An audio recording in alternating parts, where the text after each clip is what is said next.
Our hot seat segment tonight, the Los Angeles Times editorial board is publishing a 6-part series of editorials called The Problem with Trump.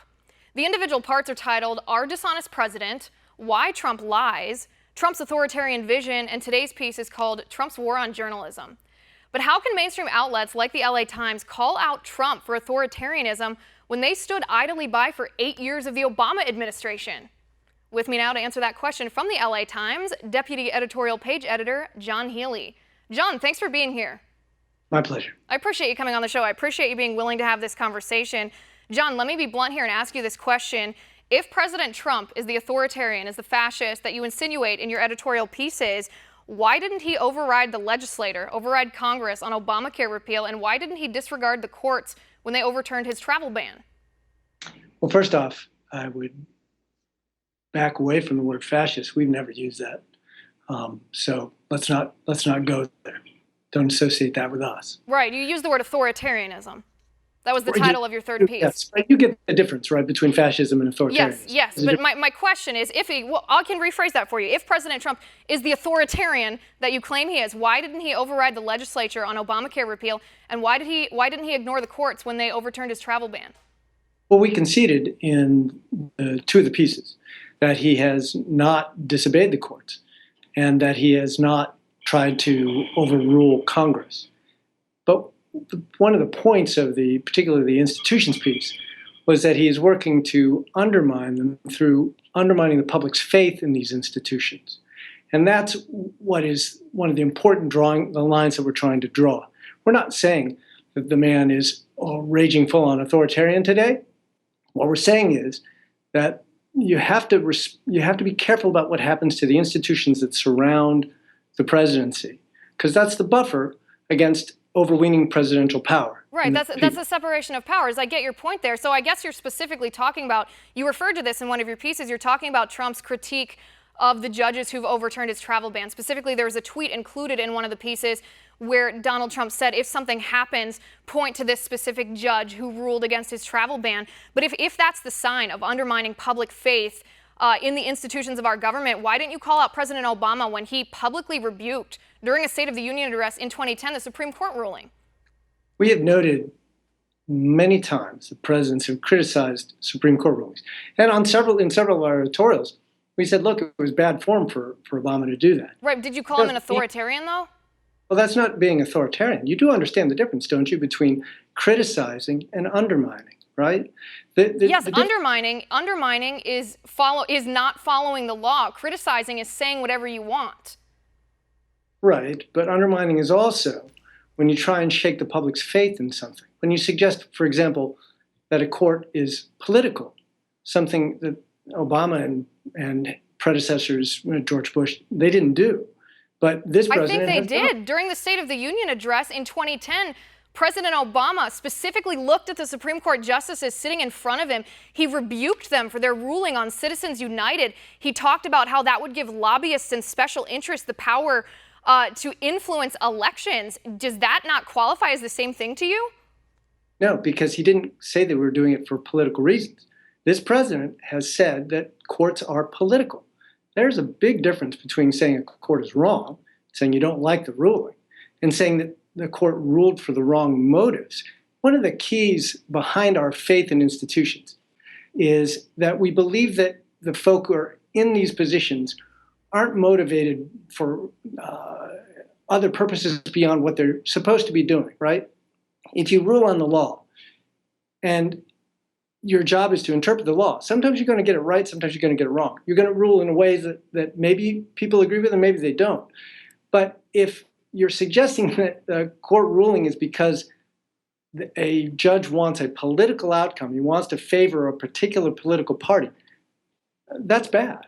John, we see that all the time. I mean, this is rhetorical nonsense, with all due respect. I mean, these pieces, it's one thing if you dislike Donald Trump, that's fine. A lot of people do, a lot of Democrats, a lot of Republicans. I have no problem with that, but the media is part of the problem here. Your piece today was called The War on Journalism. I mean, when editorials are published in the tone that your editorials are published, that is frankly crying wolf. What kind of language are you going to use if our country is actually facing a despot who's trying to undermine our freedom here? I mean, this is ridiculous. This is a step above just partisan politics. Well, we're not a political organization. We have a viewpoint. We're not pushing Democrats, we're not pushing Republicans, we're not pushing libertarians. So it's not partisan politics. You don't consider these pieces to be partisan? No. I mean, do you consider them to be journalism? Yes, I do. You consider this to be journalism? John, I got to tell you, I don't know how we can trust your guys' judgment on these editorials, with all due respect, how we can trust your judgment in pointing to Donald Trump and saying he has all the trappings of an authoritarian in the making, when for the past 8 years you sat by idly. You did not go after President Obama for his executive overreach the way that you're going after Trump. I don't know. I mean, that's literally the definition of partisanship. Have you read our editorials about what Obama did on No Child Left Behind? Yes, I have. John, yes, I have. I research my segments before I do that. But I mean, looking back at the Obama administration, I want to quote something that you wrote in one of your editorials this week. You say, in a matter of weeks, President Trump has taken dozens of real-life steps that, if they are not reversed, will rip families apart, foul rivers, pollute the air, intensify the calamitous effects of climate change, yada, yada, yada. I mean, the ripping families apart, you're obviously talking about immigration. You're obviously talking about the border wall. Do you know that President Obama deported more people from the country than any president before him? We do, but you didn't answer my question. You said you'd read our pieces about education, but you seem to have missed the point that we made repeatedly on No Child Left Behind, which is that the Obama administration was trying to rewrite the law. And that was not right. We said that time and time again.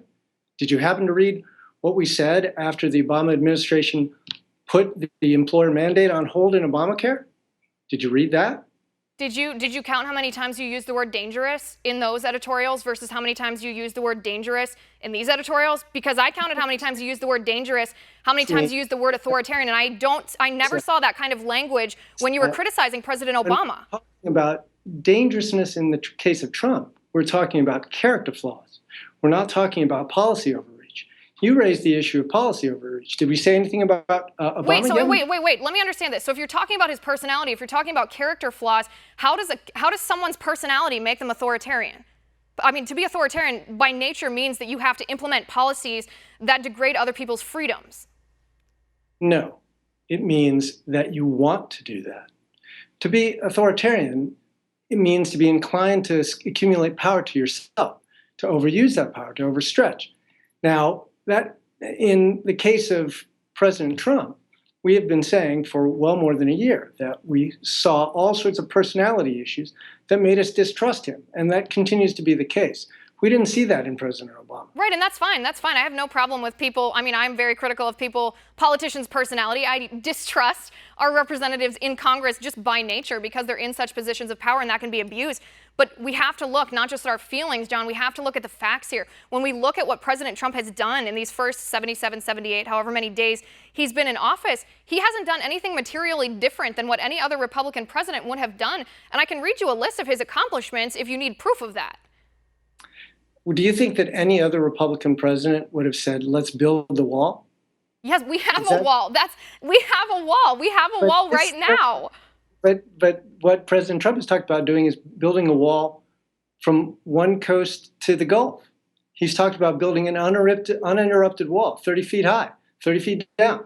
Has any other, I mean, he took all sorts of flack on the campaign trail from other Republicans. Right. Yes, he did. He took flack on the campaign trail for his rhetoric on that. And I mean, no argument there. No argument there. We both heard what he said. We both heard the criticism. We have a wall now. It is a classic establishment Republican position to support border security. There's nothing, and you use the word in your editorial, cockamamie. There's nothing cockamamie about the idea of securing our southern border. Yeah, but we didn't say border security was cockamamie. We said his approach to border security is cockamamie because, again, nobody with any experience in the border, no Republican, no security official believes that building a 30-foot tall wall from one coast to the Gulf makes any sense. That is cockamamie. No, you're right. You're right. Building a wall does not. You can't build a wall in every foot from one end to the other. But that in and of itself, that doesn't make someone authoritarian. It makes them inept with their words. I mean, we can look back. President Obama, when he was trying to, pass Obamacare. He told us that, oh, no, the mandate, the penalty, that's not a tax. That's not a tax. The Supreme Court ruled it was a tax. Politicians say things that aren't literal because they need those television talking points. I'm not defending either of them, but I just think this is extreme. This is exactly why people don't trust the media, because you claim not to be partisan. You claim this is journalism, and it's not. You have no problem with authoritarian overreach as long as it advances liberal causes, and we can see that historically. John, I do appreciate you coming on the show, though. I appreciate you being willing to have this conversation. Thanks for being here.